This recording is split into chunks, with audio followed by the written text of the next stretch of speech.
રણજીત રાજ, જયશ્રી T, Anjana Mumtaz અને અરવિંદ ત્રિવેદીએ જે ગુજરાતી ફિલ્મ જગતમાં એક નવી કેડી કંડારી છે એ ફિલ્મનું નામ છે કેસુડાનો રંગ.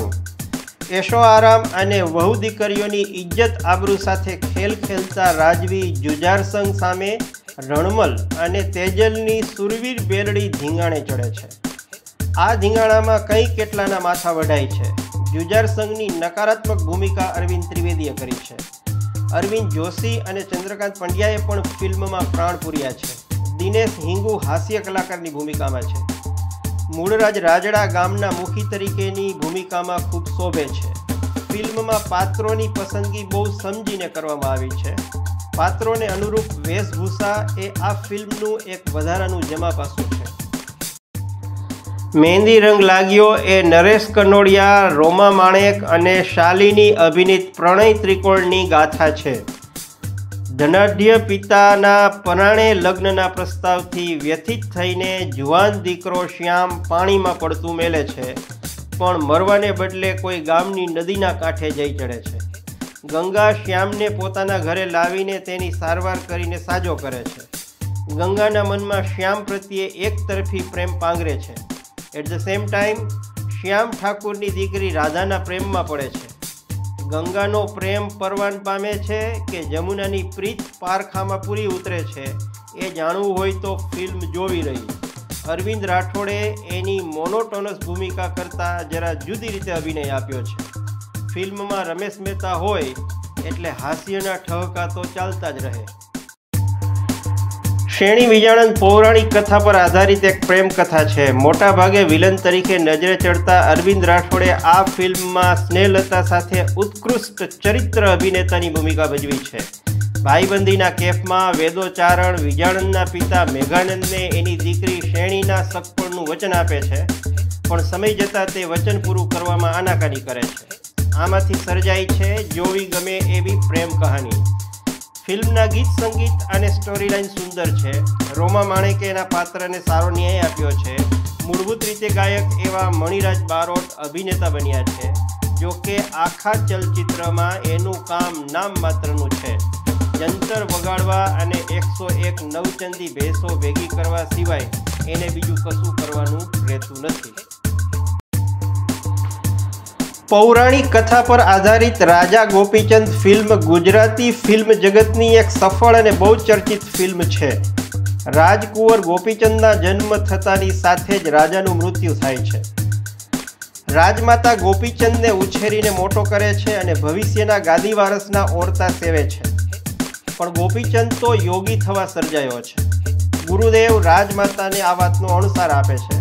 રાજમાતા આ વાતને માનવા કે સ્વીકારવા તૈયાર નથી, પણ રાજમાતાને ગોપીચંદનો યોગી બની જવાનો ડર સતાવ્યા કરે છે. આથી તે ગોપીચંદને સતત ભોગ વિલાસમાં રચ્યો પચ્યો રાખે છે.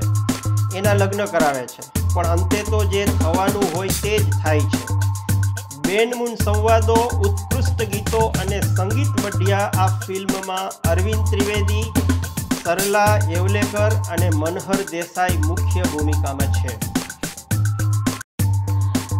વેરની વસુલાત, વીરગતિ અને ભૂત પિશાચની લોકવાયકા એટલે ગુજરાતી ભાષાની સુંદર મજાની ફિલ્મ વીર માંગણાવાળો. બહુ ઓછા જાણીતા કલાકારોએ અભિનયના ઉચ્ચતમ ઓજસ પાથર્યા છે આ ફિલ્મમાં. મોટા નામ વગર ફિલ્મ ન ચાલે એ વાતને કલાકાર હિમાંશુ તુરી અને મીરા દોશીએ ખોટી પાડી છે. ફિલ્મના ડાયલોગ બેનમૂન છે. તળપદી ગુજરાતી ભાષાની સરવાણી આખી ફિલ્મમાં વહે છે. અવિનાશ વ્યાસનું સંગીત 4 ચાસણી ચડે તેવું છે.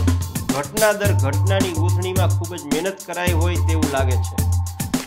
બાદશાહ બેગમના કેટલાક હિન્દી સંવાદો પણ માણવા જેવા છે. ફિલ્મમાં હૈયાને હલબલાવી નાખે એવા ઇમોશનલ સીનો પણ છે. ભાણવટના ભાતીગળ ઇતિહાસના ઉલ્લેખ સાથે ફિલ્મની પૂર્ણાહુતિ થાય છે.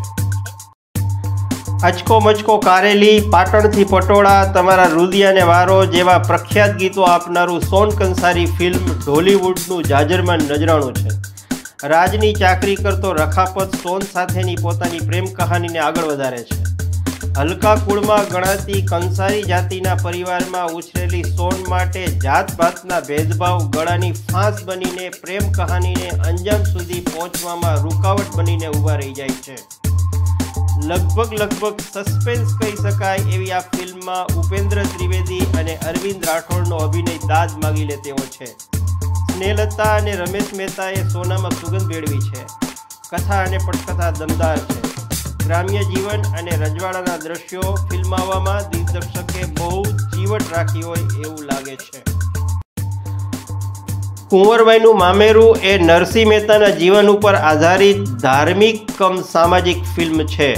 મોટા ગજાના કલાકાર અરવિંદ ત્રિવેદીએ નરસિંહ મહેતાની ભૂમિકા બખૂબી નિભાવી છે. વૈષ્ણવજન, મારી હુંડી, નગર નંદજીના લાલ વગેરે બહુચર્ચિત અને ચિરપ્રસિદ્ધ ગીતો આ ફિલ્મની શાન છે. અભિનેત્રી અનુપમાએ પણ ફિલ્મને અનુરૂપ બેનમૂન અદાકારી દાખવી છે. ફિલ્મ સત્ય ઘટના ઉપર આધારિત હોવાથી લોકોએ સારો આવકાર આપ્યો છે.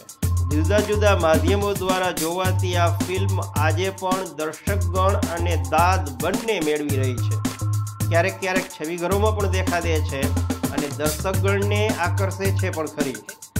એન કૈન પ્રકારે રમેશ મહેતાએ દર્શકોને મોજ કરાવી છે. શાસ્ત્રીય સંગીતની સરવાણી પણ માણવા જેવી છે. મહાગ્રંથ રામાયણ પરથી બનેલી ગુજરાતી ફિલ્મ રામાયણ 80ના દાયકામાં આવેલી એક સફળ ફિલ્મ છે. રામના પાત્રમાં રણજીત રાજ, સીતાના પાત્રમાં અંજના મુમતાજ અને રાવણના પાત્રમાં મનહર દેસાઈ છે. સાથે અન્ય જૂના નવા કલાકારોનો મોટો જમાવડો છે. રામાયણ એ જમાનાની બહુ ખર્ચાળ ફિલ્મ હતી. અયોધ્યા, લંકા અને વનવાસના સેટ ઊભા કરવામાં ફિલ્મ નિર્માતાએ સારો એવો ખર્ચ કર્યો છે. પ્રફુલ્લ દવે, દિવાળીબેન ભીલ, પ્રાણલાલ વ્યાસ વગેરે મોટા ગજાના ગાયકોએ પોતાના સુરીલા કંઠથી ફિલ્મને દીપાવી છે. સીતાનું પાત્ર ભજવ્યા પછી અંજના મુમતાજે ગુજરાતી ફિલ્મ જગતમાં બહુ મોટું નામ કમાવી લીધું. કહેવાય છે કે આ ફિલ્મની સફળતા જોઈને જ રામાનંદ સાગરને રામાયણ ટીવી સિરિયલ બનાવવાની પ્રેરણા મળેલી. 80ના દાયકામાં પ્રસિદ્ધ થયેલી જેસલ તોરલ ફિલ્મ કચ્છના બારવટિયા જેસલ અને સતી તોરલના જીવન ઉપર આધારિત છે. લૂંટફાટ, ખૂનામરકી અને કાળા કામો કરીને કાળો કેર વર્તાવનાર જેસલ જાડેજાને સતી તોરલ ભક્તિના માર્ગે વાળે છે. ભાન ભૂલેલા સાસટિયા અને સધીરને પણ તોરલ સુધારે છે. ઉપેન્દ્ર ત્રિવેદી અને અનુપમાએ જેસલ તોરલની ભૂમિકા બખૂબી નિભાવી છે. પાપતારું પ્રકાશ, ધૂણી રે ધખાવી, રોઈ રોઈ કોને સંભળાવું જેવા ગીતો અને ભજનો ઓલ ટાઈમ ફેમસ છે. એવું કહેવાય છે કે જ્યારે ફિલ્મ રિલીઝ થઈ ત્યારે વાસ્તવિક જીવનમાં ઘણા લોકોના હૃદય પરિવર્તન થઈ ગયા હતા. આજની તારીખમાં પણ આ ફિલ્મને ખૂબ જ દાદ મળી રહી છે. નંબર 1 પર જઈએ તે પહેલાં એક ખુલાસો કરી દઈએ કે આ સૂચિમાં અપાયેલ 10 સદાબહાર ફિલ્મો સિવાય પણ અન્ય ફિલ્મો સદાબહાર છે, જેવી કે પારકી થાપણ, પંખીનો માળો, મા બાપ વગેરે. આપના ધ્યાનમાં પણ કોઈ સદાબહાર ફિલ્મ હોય તો કમેન્ટ સેક્શનમાં જણાવજો. ગુજરાતી ફિલ્મ જગતને મળેલું ઉત્તમ નજરાણું એટલે અરવિંદ બારોટના સંગીત મઢીએ બનેલી ફિલ્મ દેશ રે જોયા દાદા પરદેશ જોયા. હીરો શ્યામ એના દાદાના આંગણે લાડકોડમાં ઉછરેલી રાધાના પ્રેમમાં પડે છે. વેલજીભાઈ અને તેની અમેરિકન મંડળીના બારકસો હવનમાં હાડકા નાખે છે ને પછી જે થતું આવ્યું છે એવું બધું જ, બલકે એનાથી પણ કંઈક વધુ થાય છે. સાધના સરગમના કોકિલ કંઠે ગવાયેલા વારંવાર સાંભળવા ગમે તેવા પ્રણય ગીતો અને લગ્ન ગીતોથી ફિલ્મ મગમગી ઉઠે છે. હિતેન કુમાર, રોમા માણેક અને દાદાની ભૂમિકામાં અરવિંદ ત્રિવેદીએ ઉમ્મીદ સે દો ગુનાનો અનુભવ કરાવ્યો છે. ગુજરાતના ગામડે ગામડે આજે પણ ફિલ્મના ગીતો ગવાય છે અને વગાડાય છે. ગોવિંદભાઈ પટેલ આ ફિલ્મમાંથી કરોડો રૂપિયા કમાયા છે. તમારે કાંઈ કમાવવું હોય તો આ ફિલ્મ જોવાનું ચૂકતા નહીં.